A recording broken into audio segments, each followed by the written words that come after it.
It is the reversal of sorts of the Stage 3 tax cuts, breaking an election promise by the Albanese government. Let's bring in the Shadow Home Affairs Minister, James Paterson, for his thoughts this morning. James, the government seems unapologetic at this stage about breaking a major election promise as they gathered at the Lodge last night to vote for it unanimously. Your thoughts on the tax changes this morning? Well, the very least that the Australian people deserve is an apology from the Prime Minister and the Treasurer Jim Chalmers for lying to the Australian people repeatedly. They didn't just take this to the election, they promised on more than 100 occasions that Australians would have the tax cuts delivered as they were legislated, which the Labor Party voted for when they were put to the Parliament. The Prime Minister even said that his word is his bond, and the Stage 3 tax cuts and his commitment to it is evidence of that. So the real question for the Australian people is, how can you trust anything that the Prime Minister or the Treasurer or any Minister or Labor MP Senator promises to you at the next election? If you're a voter in the Dunkley electorate about to have a by-election, where no doubt lots of commitments will be made, how can you trust any commitment they make? If they break this commitment, which they promised 100 times, they're willing to break any commitment in order to do what's necessary for them. Its central argument in this instance, James, is that times have changed. Is that fair enough? Well, if that is true, times did not change this week. We've had a cost of living crisis in this country for years, and the Prime Minister's only recently discovered that. He spent the first 18 months of his term obsessed with dividing Australians with the voice in our Constitution, and he's only belatedly discovered that there's a cost of living crisis, perhaps coincidentally, because there is a by-election coming up where there are a lot of Australians who are struggling with the cost of living.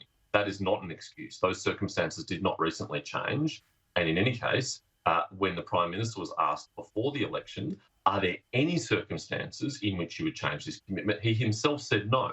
The changed circumstances are not an excuse. They're not a get out of jail free card. The Prime Minister lied, the Treasurer lied, every Labor MP and Senator lied.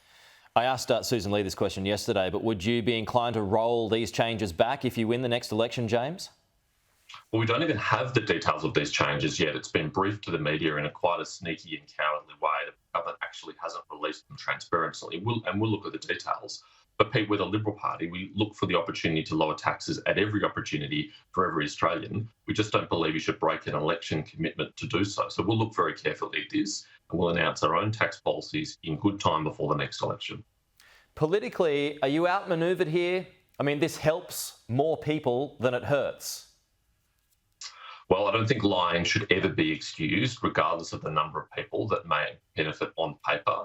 Although with this government, you just can't have any confidence. How do we even know that these tax cuts will stay in place? How do we know they won't change these after the next election when they have the next opportunity? They lied before, they will lie again.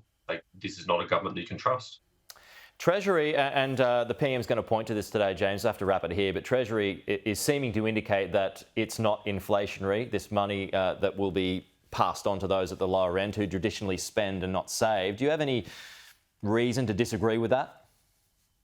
Well, the main reason to disagree is Labor's track record in government so far. We will not take them on trust when it comes to forecasts like this. Inflation has been higher for longer than it should have been. It's now one of the highest in the developed world because this government is addicted to spending, because they can't help but do things like spend $500 million on a voice to divide our country. And so we don't take their assurances at face value. This will be interrogated as it should be. Even if it's from Treasury, though? Well, the Treasury's forecasts, unfortunately, have also been wrong, particularly under this government, and so we can't take those forecasts at face value. They said inflation would have fallen further by now, and it hasn't. It remains high, and Australians are really struggling in that, and so we won't take these predictions at face value. OK. James Paterson, good to chat as always. We'll talk to you soon.